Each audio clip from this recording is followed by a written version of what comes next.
Boa noite a todos. Boa noite. Sejam todos muito bem-vindos. Acho que ninguém está vindo pela primeira vez, então sejam bem-vindos de volta. Eu sempre falo que é um prazer e uma honra poder estar aqui, e especialmente na palestra de hoje sobre a palavra e o silêncio, pedir para que os mentores da casa, os amigos espirituais, possam me intuir para que eu consiga passar essas mensagens do Consolador Prometido, essas mensagens do Cristo, com muita responsabilidade e muito sentimento, para a gente entender um pouco mais sobre a palavra, como se utilizar dessa ferramenta que nós temos à nossa disposição, e também quando e como se utilizar do outro lado da moeda, da palavra, que seria o silêncio. E aí eu pedi aqui, hoje nós lemos a mensagem número 90. Semana passada a Denise estava aqui, ela leu a mensagem número 89 do Vida Feliz. Acho que a maioria das pessoas estava aqui semana passada.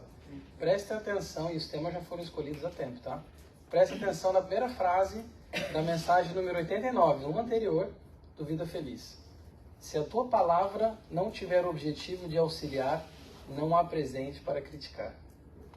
Então, para a gente ver como essas coincidências que ocorrem, como que a espiritualidade da casa guia as nossas intuições, nos guia para que a gente possa passar uma mensagem, para que a gente possa se alinhar e conseguir sempre continuar estudando e aprendendo cada vez mais. Para quem não viu minhas palestras, eu gosto de colocar a bibliografia do slide no canto superior direito, para depois, se a pessoa gostar, ir lá, compra o livro, já leia, já pesquise e veja por si mesmo. Esse aqui, Entre a Terra e o Céu, é uma passagenzinha desse livro psicografado pelo Chico Xavier, do André Luiz, em que o Clarencio leva o André Luiz no plano espiritual, ele leva o André Luiz para a casa de uma senhora, vamos dizer assim, chamada Clara. E essa senhora Clara estava lá, ela tinha na sua casa um local, na sua casa espiritual, um local em que ela recebia mulheres e ela dava palestras, fazia ensinamentos e tudo mais. E o Clarencio então leva o André Luiz para esse local para sentar lá e assistir o que ela tinha para passar. E ela estava justamente passando sobre coisas, ação e reação, e sobre a palavra. E ela vai dizer o seguinte, e ela fala isso na sua exposição. E o André nos relata. A palavra, qualquer que ela seja, surge invariavelmente dotada de energias elétricas específicas, libertando raios de natureza dinâmica. E o dinâmica aqui passa uma conotação de uma coisa que não é imutável, uma coisa dinâmica, uma coisa que se altera. Então, esses raios que são englobados através da palavra são dessa natureza dinâmica. Eles têm esse poder de transformar, de modificar, de agregar, de destruir. Então, essa parte, o primeiro ponto interessante aqui é entender que a palavra é dotada então desses raios de natureza dinâmica. A mente é um incessante gerador de força, por intermédio dos fios positivos e negativos do sentimento e do pensamento, produzindo o verbo, que é sempre uma descarga eletromagnética regulada pela voz. Então, nós temos então a questão do pensamento, a nossa mente como esse incessante gerador de força. Olha as palavras que a Clara utilizou. Que, por intermédio desses fios positivos e negativos do sentimento e do pensamento, produz o verbo, que é essa descarga, então, de novo se utilizando essa questão elétrica, né? Essa descarga através do verbo que vem da nossa mente, nós temos o pensamento, aliado ao sentimento, colocamos então em palavras. Por isso mesmo, ela vai continuar. Em todos os campos de atividade, a voz nos tonaliza a exteriorização, reclamando apuro de vida interior, uma vez que a palavra, depois do impulso mental, vive na base da criação. É por ela que os homens se aproximam e se ajustam para o serviço que lhes compete, e pela voz, o trabalho pode ser favorecido ou retardado no espaço e no tempo. É um parágrafo muito interessante que ela nos coloca aqui, justamente, e principalmente esse finalzinho.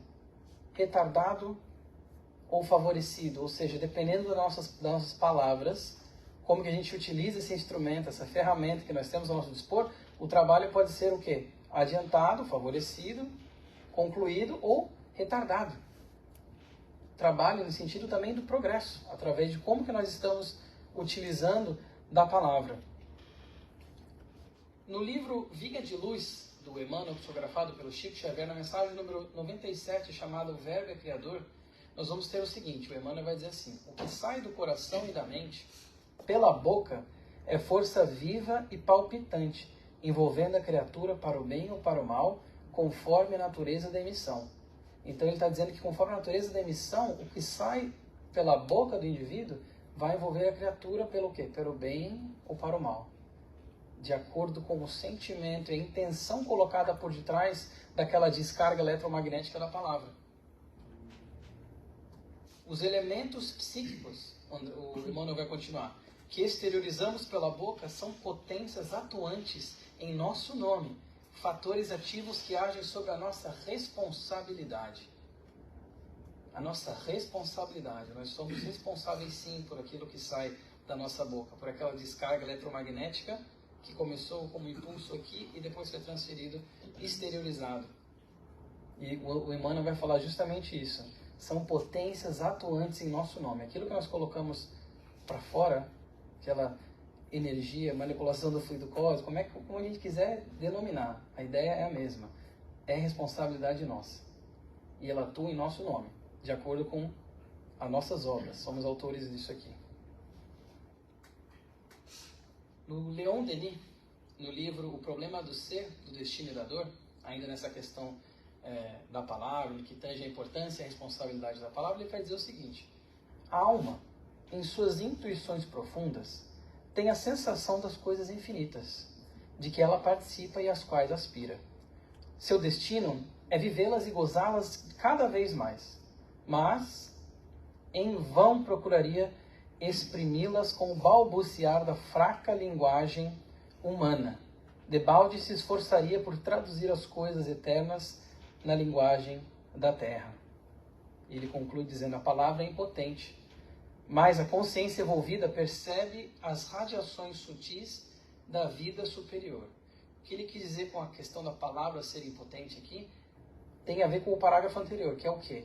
Ainda nós, no estado que nós nos encontramos aqui na Terra como espíritos, nesse grau de evolução que nós estamos transitando, a nossa linguagem ainda é muito, muito falha. Ela é muito simplista para traduzir certos elementos do infinito, certos elementos imortais, ou como ele vai colocar ali, as radiações sutis da vida superior.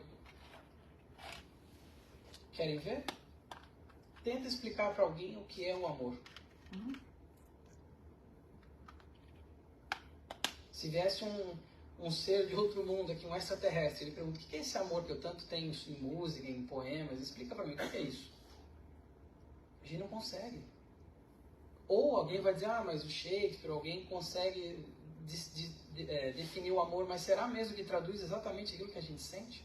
Quando a gente realmente ama? A palavra é insuficiente, o vocabulário é insuficiente justamente para que a gente transmita essas vibrações sutis que nós sentimos na nossa alma.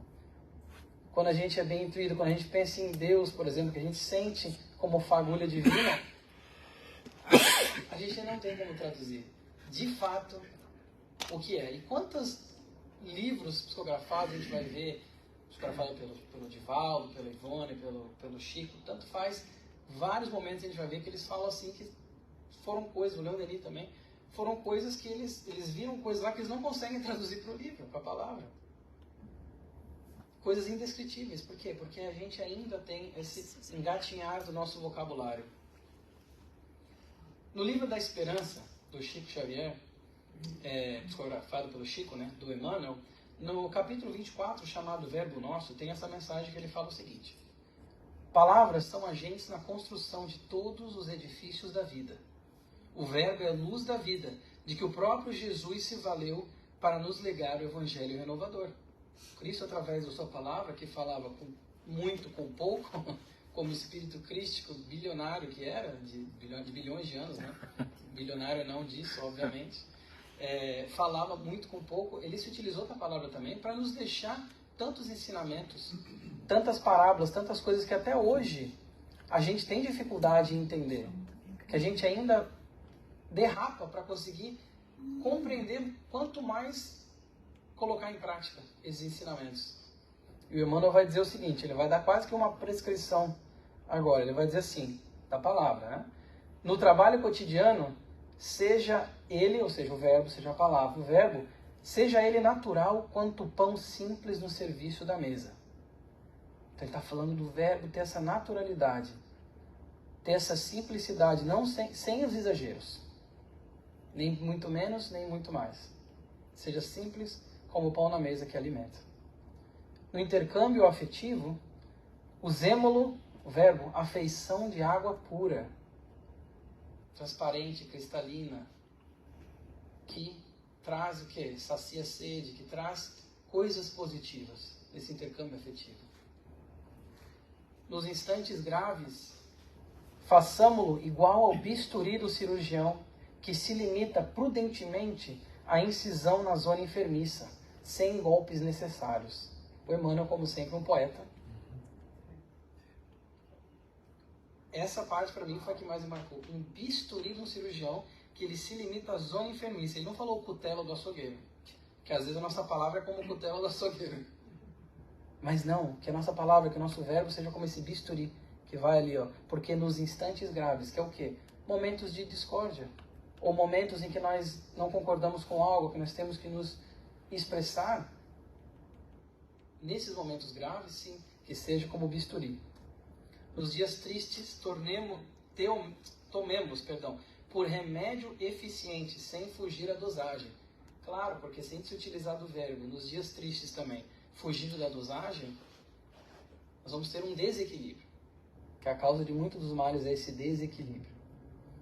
E justamente para a gente consiga utilizar o verbo, então, com essa o quê? De uma forma comedida, de uma forma, ele está falando equilibrada. É basicamente essa a mensagem.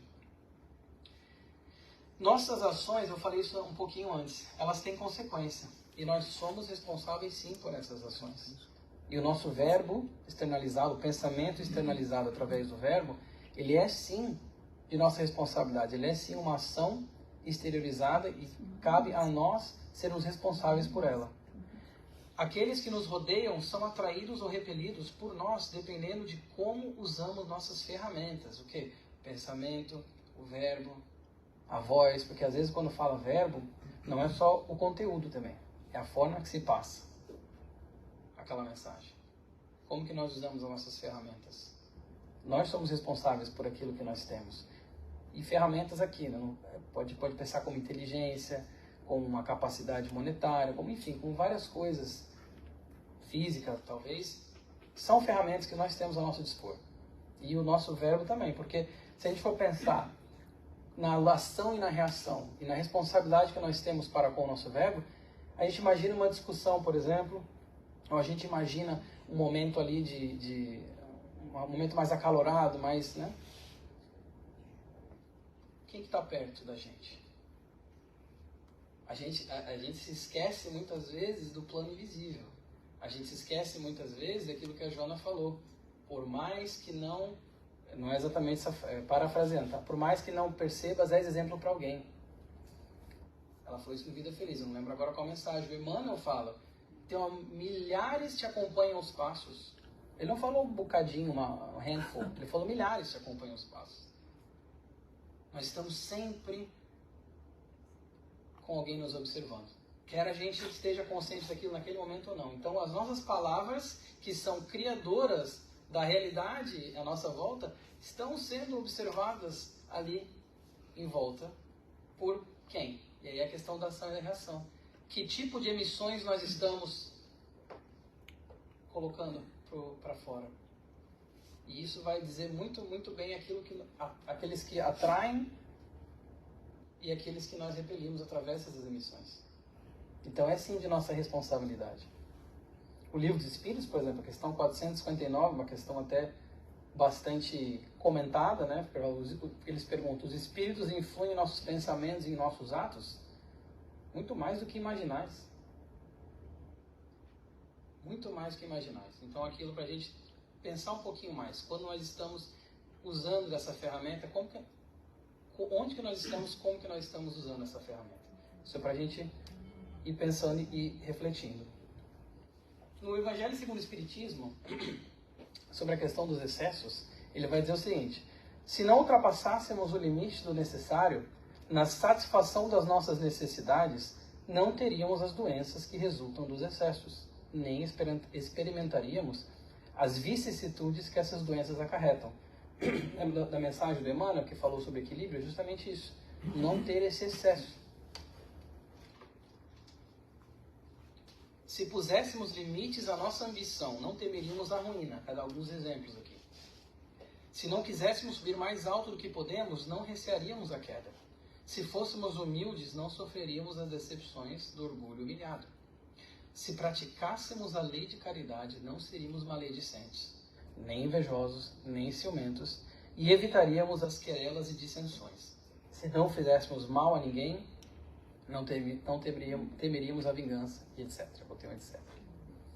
Enfim, e vai falando muitas outras, discorrendo sobre outras coisas do queijo. Todas elas com a natureza, com a base sendo o excesso, acarretando uma consequência não muito positiva, uma consequência que a gente não quer.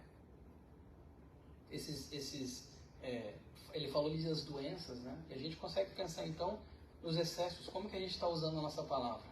Será que a gente está usando em excesso em alguns momentos? Será que a gente está usando da forma correta a nossa palavra? E de novo, não é só para as questões extremamente difíceis e tudo mais, até no dia a dia. E hoje em dia é mais complicado ainda, porque hoje em dia nós temos o quê? A ferramenta da internet, que é uma ferramenta maravilhosa. Nós temos redes sociais, que o quê? Está atrás do teclado, você pode ser um anônimo e a palavra ocorre solta. A língua, que é um músculo que não tem câimbra, poderia ter câimbra. Às vezes, quando a gente está falando, até seria bom dar uma câimbra ali para travar algumas coisas. Mas não dá. E aí tem o teclado ali, ó. E a pessoa, o quê? Aquela palavra que é jogada lá, na internet, numa mídia social, o que antigamente, volta algumas décadas aí, era limitada a um círculo muito menor de atuação, aquela palavra hoje em dia que é colocada lá, tá aí para bilhões de pessoas verem o que você falou. O que você externalizou, às vezes, no momento infeliz. E a gente pensa, então, esses influenciadores, né? A gente pensa até pessoas que não são influenciadores, mas que são muito famosas e influenciam, como que elas estão usando essa ferramenta? E a gente tem que, de fato, observar isso e aprender. E tirar, entender a responsabilidade que nós temos também quando nós estamos utilizando da nossa palavra. E lembrando ainda mais a questão dos excessos, que não é só em momentos muito específicos que a gente tem que ficar atento no vigiar e orar, vigiar, que está saindo por aqui. Até a gente está vendo o quê? Está vendo um reality TV ali, na televisão, está criticando aquela pessoa, falando mal pra caramba. Mas estou falando com a televisão. Mas e que tipo de missão que a gente está passando? E o nosso pensamento, que não tem distância? E as pessoas que estão em volta, que estão vendo aquela nossa atitude? E já é orar, e a gente vai ficar atento justamente com a questão da palavra. No livro, no roteiro de Jesus, na verdade, o capítulo 10, Contos e Apólogos, é do Humberto de Campos, psicografado pelo Chico, mas essa parte específica está no roteiro de Jesus, capítulo 15, chamada Parábola Simples. Esse é o título do capítulo. E ele conta que os diversos aprendizes estavam rodeando ali o Senhor, mas Jesus, e eles estavam, os discípulos, né, estavam discutindo entre eles, um falando mal do outro, estavam tentando cada um colocar a sua opinião, e eles estavam justamente, Jesus observando aquilo, vendo que eles estavam, não, a gente tem que ser mais contundente no nosso verbo. Outros falam, não, a gente tem que ser mais manso, como o mestre e tudo mais. E Jesus pega e fala uma parábola para eles. Jesus conta que tinha um lavrador que vivia num campo, né? E nessa vila, e esse lavrador estava orando muito para que ele tivesse sucesso na sua plantação, que a sua colheita crescesse e tudo mais. E um dia, inspirado por ele fala pelo gênio do bem, essa é a descrição que tem lá, uma pessoa chega e fala uma coisa positiva para esse lavrador. Fala uma coisa carinhosa, uma coisa positiva, uma palavra de encorajamento para ele. E aquela palavra, com aquela emissão, com aquela natureza daquela emissão, vai como uma semente no coração e na mente daquele lavrador e brota aquela fé, e brota tudo. O que acontece? Ele começa a ter sucesso na sua lavoura. Começa a crescer então tudo, e ele começa a ficar animado, empolgado, e agradece a Deus, e começa a passar tudo para o pessoal que mora com ele lá da vila, e todo mundo começa a entrar sintonia boa, e a plantação vem, aquela fartura. E aí um dia eles estão numa vila vizinha, eu estou parafraseando, de novo, leem que é mais legal. Eles estão numa vila vizinha e eles fazem um comentário ali para uma senhora, um comentário completamente desnecessário, meio que, né, de chacota, assim, um comentário para botar a vila deles para baixo. Olha como a gente está crescendo aqui, vocês não estão crescendo nada aí, não sei. E o que acontece? Aquela semente foi plantada naquela pessoa e ela vai lá, coloca então aquela semente dos dois filhos, aquela semente não muito positiva, os dois filhos dela, o que eles fazem? Eles vão lá e tacam fogo na plantação vizinha. E o que acontece? Quando eles acordam ver que aquela plantação estava com fogo, eles vão justamente para os vizinhos lá e começa uma guerra e eles basicamente se destroem. E Jesus utilizou-se disso justamente para falar o quê? Uma frase de incentivo e bondade é um raio de luz, suscetível de erguer uma nação inteira, mas uma sentença perturbadora pode transportar todo o povo a uma ruína. Então ele fala de verdade essa questão de uma forma muito assim enfática, numa parábola simples, mas ele fala uma questão muito enfática de como às vezes uma palavra, uma frase que foi proferida, ela pode fazer germinar uma plantação ali interior não muito favorável. E o que vão ser as consequências disso? Olhem o efeito dominó que aquilo teve naquela parábola, o resultado final. Então ele falou justamente isso aí. O Emmanuel vai dizer uma coisa que ele fala legal. Ele fala: a campanha da paz começa com a caridade da língua. E justamente tem muito a ver com começa com a caridade da língua. Tem muito a ver com essa questão justamente da palavra e como a gente tem que estar atento com relação a isso. E no mensagem número 73 do Ceifa de Luz, ela é intitulada Falatórios. O Emmanuel vai nos dizer o seguinte: não nos esqueçamos, porém, do falatório maligno, que sempre forma em derredor imensa família de elementos enfermiços ou aviltantes, afeição de vermes letais que proliferam no silêncio e operam nas sombras. Raros meditam nisso. Olha só, eu sublinhei vermes, né? Porque olha de novo, Emmanuel, muito bom com as palavras, nos passando o que? Esses vermes que proliferam no silêncio e nas sombras, ou seja, aquela coisa que vai se construindo sem a gente estar notando, que vai crescendo sem a gente às vezes estar notando uma palavra de uma energia mais baixa, uma coisa assim. Não será porventura, ele continua, o verbo desregrado, o pai da calúnia, da maledicência, do mexerico, da leviandade, da perturbação?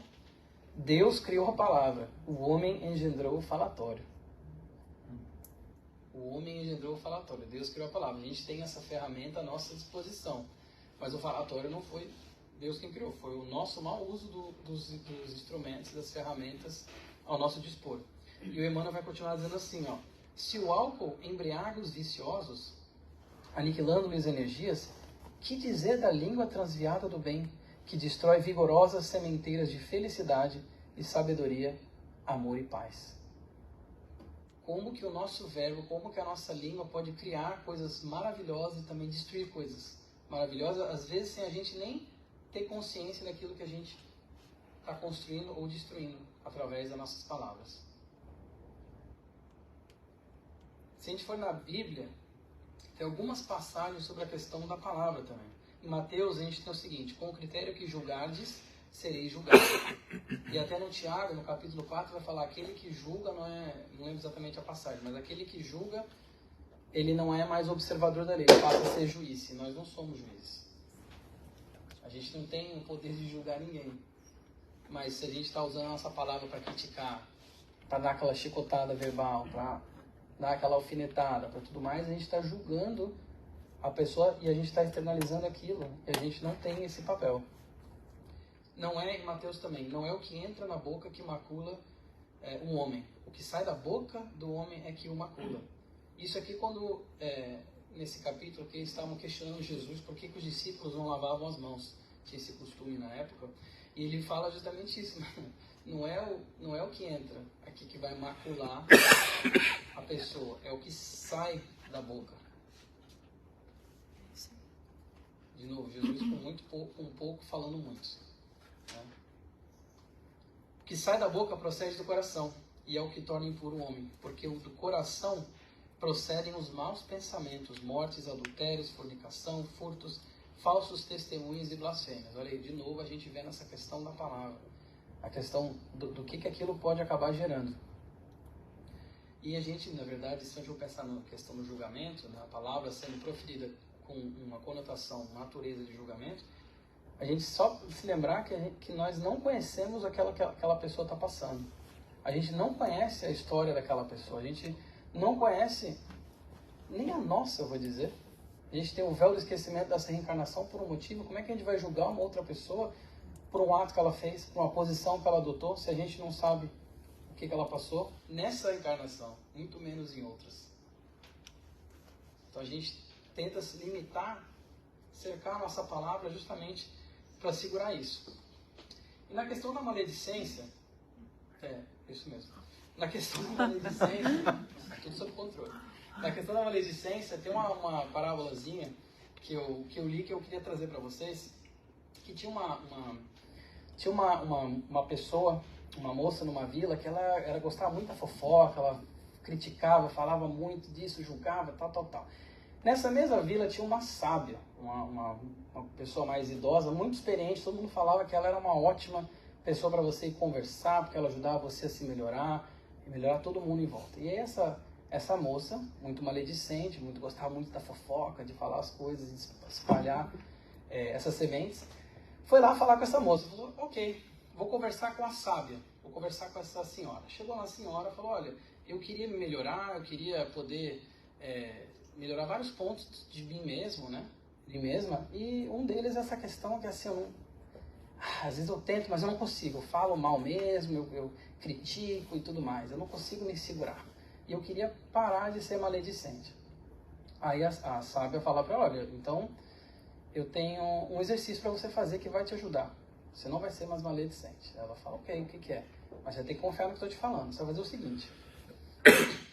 Você vai pegar, vai passar aqui na nossa vila e vai coletar várias penas. Pode ser de ganso, de pato, passarinho, andorinho, o que for. Coleta várias penas. Você vai pegar um saco e eu quero que você coloque todas as penas dentro desse saco. Tá, e depois? Não, aí você vai colocar todas essas penas dentro desse saco e você vem aqui. Ela passou lá 2, 3 dias coletando várias penas, não entendeu, mas fez isso, né? Trouxe um saco cheio de pena para a sábia. Aí falou, e agora? Aí a sábia falou, ó, tá vendo aquela montanha que tem ali em cima?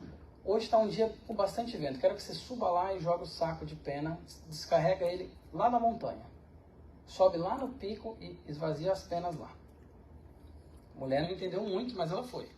Chegou lá, escalou, foi difícil. Chegou lá em cima do topo, aquela ventania. Ela pegou aquele saco de pena, jogou tudo. E o vento levou aquelas penas todas variadas, aquela coisa, ficou até uma coisa bonita e tudo mais. Levou todas aquelas penas e esvaziou o saco. E ela voltou para a sábia, sem entender muito. E ela falou assim, eu fiz o que você falou, mas agora, o que eu preciso fazer para não ser mais maledicente? Aí a sábia falou, ó, agora tem o passo final, bem simples. Você volta lá e coleta todas as penas que você jogou. Aí a mulher fala, mas como assim? Eu joguei as penas, o vento levou, espalhou pena para tudo que é lado. Talvez eu pegue uma ou duas, mas não consigo pegar todas. Eu nem vi onde foram parar as penas. Ela falou, e assim são as suas palavras. As palavras que você joga ao vento, você não sabe onde é que o vento vai carregar. Você não sabe onde essas penas vão cair. E depois não tem mais como você recolher. E aí dizem que a mulher não foi mais maledicente. Pelo menos é o que eu não falo desse final, mas é o que eu imagino no meu otimismo, que ela não foi mais maledicente. No Fonte Viva, para construir a maledicência, nós temos a mensagem 151 que vai dizer o seguinte: nem todas as horas são adequadas ao ramo da ternura na esfera das conversações leais. A palestra de esclarecimento reclama por vezes a energia serena em afirmativas sem indecisão. Entretanto, é indispensável grande cuidado no que concerne aos comentários posteriores. Então, o que o Emmanuel está falando? Que nem todas as horas são adequadas ao ramo da ternura na conversa, na esfera das conversações leais. Às vezes, nós vamos ter que ter conversas mais difíceis. Às vezes a gente vai ter que ser um pouco mais firme, tá? Então aqui, ó, em aspas, um pouco mais firme naquilo que a gente está falando com a convicção, um sentimento verdadeiro. Porque nem todas as conversas vão ser conversas agradáveis que a gente vai ter com as pessoas ao nosso redor, com a nossa vida. Aí ele vai dizer o seguinte: a maledicência espera a sinceridade para turvar-lhe as águas e inutilizar-lhe esforços justos. O mal não merece a coroa das observações sérias. Atribuir-lhe grande importância nas atividades verbais, o mal, é dilatar-lhe a esfera de ação. Então, quando a gente atribui uma atenção, uma coisa mais baixa, um mal, a gente está dilatando a esfera de ação desse mal através do quê? Do nosso verbo, da nossa palavra. Porque a gente já viu que é o quê? Energia dinâmica, raios dinâmicos. Então ele fala o quê? Isso é muito interessante. O Mano vai dizer que a maledicência, ela espera a sinceridade. Porque às vezes, se a gente for fazer uma crítica severa a alguém, a gente pode estar até sendo sincero, a intenção até pode ser boa, mas até que ponto a gente vai conseguir falar, que a gente vai conseguir segurar a língua, ou que ele vai dizer aqui, ó, comentários posteriores, que depois a pessoa vai sair e vai ficar, ó, tá vendo? Falei aquela pessoa lá, tava assim, tava assado. Tive que ser mais duro. E aí vai indo, a língua vai solta. Então ele fala justamente isso, a maledicência, ela espera essa sinceridade para turvar a água. Então, de novo, vigiai. Vigiai nosso pensamento, porque parte daqui, para cá. E aqui eu trouxe o filtro de Sócrates para vocês, que na verdade foi o que me inspirou a fazer essa palestra. Eu já conheci esse filtro há um tempo atrás, eu falei, um dia eu vou fazer uma palestra espírita que pode ser utilizada com o filtro de Sócrates. E o Sócrates, ele falou o seguinte: antes de você falar qualquer coisa, aquilo que você vai falar, você passa por 3 filtros. Algumas pessoas falam o filtro triplo filtro, quase um trava-língua. Ou os 3 filtros, enfim. Mas ele inventou isso aí. E o que é? São 3 coisas, ele falou. São 3 critérios que aquilo que você vai falar tem que passar por esses 3 critérios para você poder falar. Primeiro, o critério da verdade. Aquilo que eu vou falar é verdadeiro? E eu vou mais além. Eu consigo me certificar que é verdadeiro? Ou eu estou com uma opinião equivocada? Às vezes é uma opinião e não uma verdade. Mas ele fala, a primeira coisa é a verdade. Aquilo que eu vou falar nesse momento para aquela pessoa é verdadeiro? Aquilo que eu vou falar é bom? O sentimento por trás daquilo é um sentimento de bondade? E aquilo que eu vou falar tem utilidade para aquela pessoa que vai receber o que eu vou falar? Bondade, verdade e utilidade. Se passar por esses 3 filtros, o Sócrates vai dizer, pode falar. Quantas coisas nós não falamos no dia a dia que não passariam por esses 3 filtros? Porque às vezes, isso é interessante, pode passar por 2, mas não passa por 1. Às vezes pode ser uma coisa boa e útil, mas eu não tenho certeza se é verdade.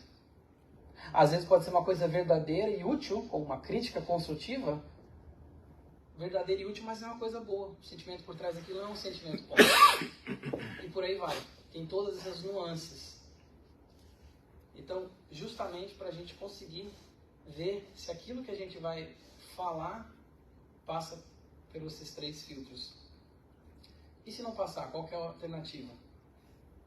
Aí vem o nosso querido Chico que vai falar da água da paz. Olha aí, uma metodologia para quem quiser saber. Ele fala que quando alguém te irritar, você pega um copo de água, coloca a água na boca e deixa na boca. Você vai falar aquela coisa que vai machucar a pessoa, coloca a água na boca e segura a água na boca. Enquanto você tiver com o impulso de falar, você deixa a água lá. Ele chamou de água da paz. É um nome maravilhoso. Né? Porque se a gente tivesse uma água o tempo todo do nosso lado para fazer isso, evitaria muitas discussões inúteis. Então a gente vai agora cair para a segunda parte da palestra. A primeira foi a palavra, a segunda é o silêncio. No Livro dos Espíritos, na questão 772, a pergunta é a seguinte: que pensar do voto de silêncio, prescrito por algumas seitas desde a mais remota antiguidade? A resposta deles é ótima. Perguntai antes a vós mesmo se a palavra é faculdade natural e por que Deus a concedeu ao homem. Deus condena o abuso, não o uso das faculdades que lhe outorgou. Entretanto, o silêncio é útil, pois no silêncio te recolhes, teu espírito se torna mais livre e pode entrar em comunicação conosco, com o plano espiritual que quer nos auxiliar, que está o tempo todo nos auxiliar. Mas o voto de silêncio é uma tolice. Sem dúvida, estão bem intencionados os que consideram essas privações voluntárias como atos de virtude. Enganam-se, no entanto, porque não compreendem suficientemente as verdadeiras leis de Deus. Então ele está falando o quê? Justamente do voto de silêncio, para a gente primeiro pensar, se a gente tem a palavra, por que a gente tem a palavra? Se fosse para todo mundo ser mudo, por que a gente tem o verbo? Por que a gente tem a palavra? E eu digo, claro, tem a linguagem de sinais, mas quando digo, até nessa linguagem que a gente fala palavra, essa também está incluída. A comunicação, em outras palavras. E ele vai dizer o quê? Apesar da intenção ser boa do voto de silêncio, você está privando um passo evolutivo que a gente pode dar, que a gente tem que dar. Na Joana de Ângeles, no Vida Feliz, ela vai dizer na mensagem 23, esclarece com calma e argumenta serenamente. Se o outro não leva em consideração os teus conceitos, silencia e entrega-o ao tempo, que a todos nos ensina sem pressa. Então, se a pessoa não te entender, ela fala, silencia e entrega ao tempo, que é o grande professor. As coisas que são para vir à tona, elas vão vir com o tempo. E olha só, 2 mensagens depois ela vai falar o seguinte: evitemos espalhar más impressões do próximo. Silencia ou elucida com bondade, evitando piorar-lhe a situação ou torná-la mais divulgada.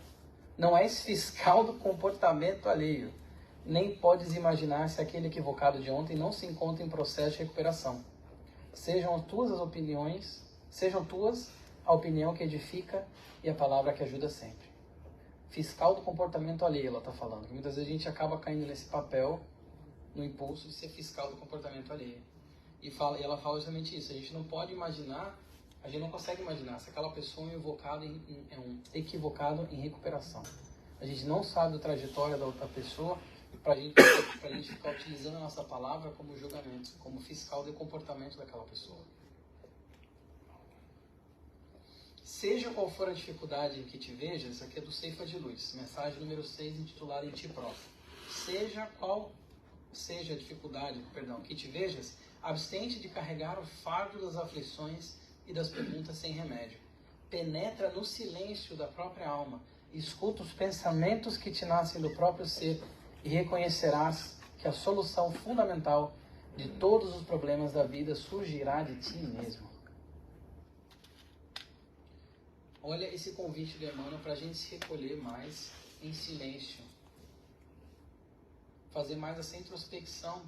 Porque hoje em dia, nos tempos muito frenéticos que a gente vive, em que tudo é para ontem, em que tudo parece estar muito acelerado, a gente não tira tempo para meditar, para ficar em silêncio às vezes, para fazer uma oração, para se recolher de fato. E ele está dizendo aqui que os problemas, a resposta já está aqui. E se a resposta não está aqui, quando a gente estiver em silêncio e a gente for fazer uma oração, já vai ser intuído. Porque tem sempre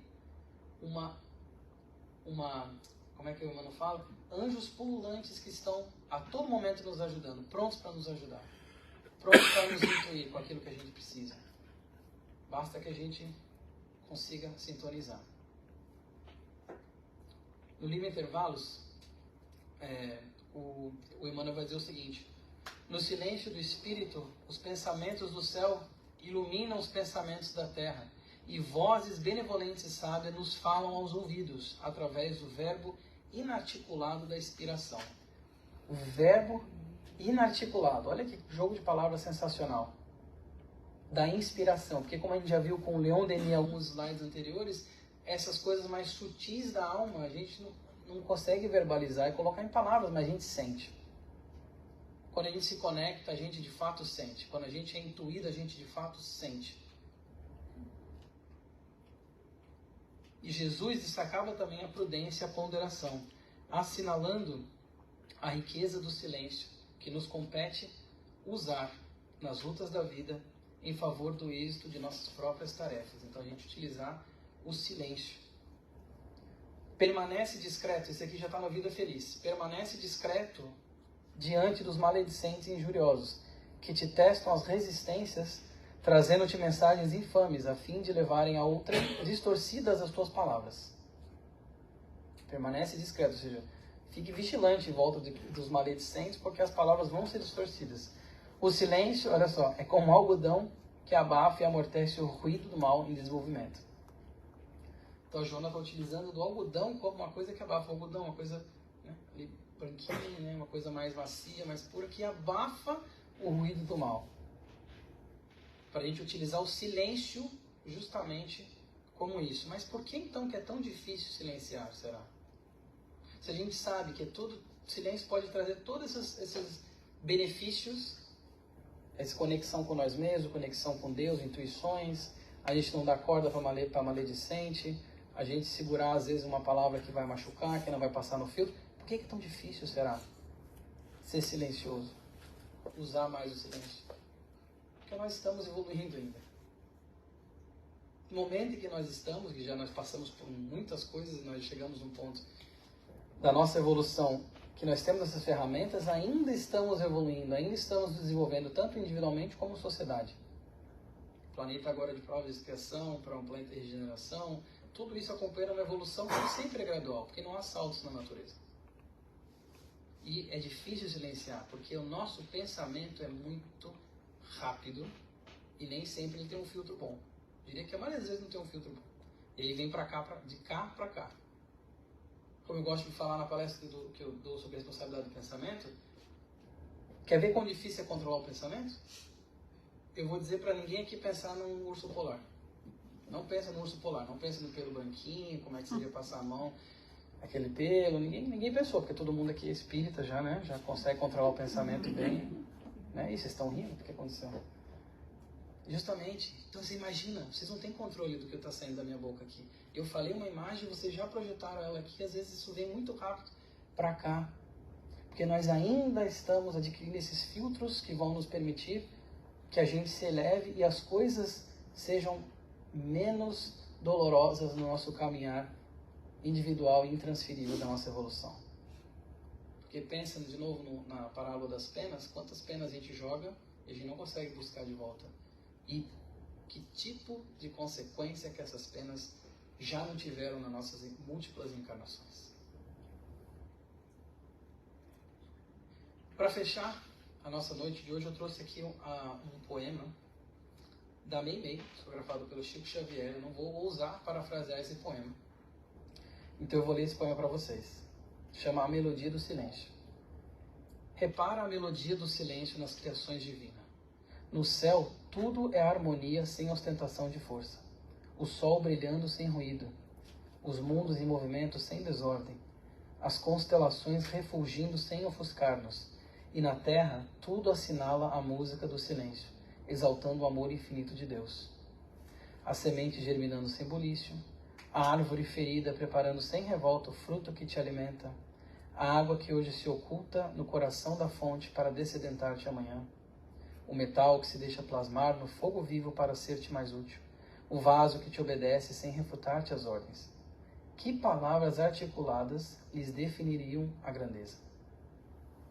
É por isso que o Senhor também nos socorre, através das circunstâncias que não falam. Por intermédio do tempo, o sábio muda. Não quebres a melodia do silêncio, onde tua frase soaria em desacordo com a lei de amor que nos governa o caminho. Admira cada estrela na luz que lhe é própria. Aproveita cada ribeiro em seu nível. Estende os braços a cada criatura dentro da verdade que lhe corresponda à compreensão. Discute aprendendo, mas porque desejes aprender, não precisas ferir.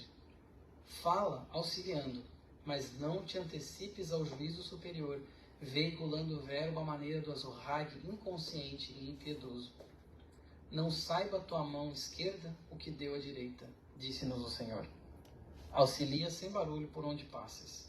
Recorda a ilimitada paciência do Pai Celestial para com as nossas próprias faltas e ajudemos, sem alarde, ao companheiro de romagem terrestre, que muitas vezes apenas aguarda o socorro de nosso silêncio a fim de elevar-se à comunhão com Deus.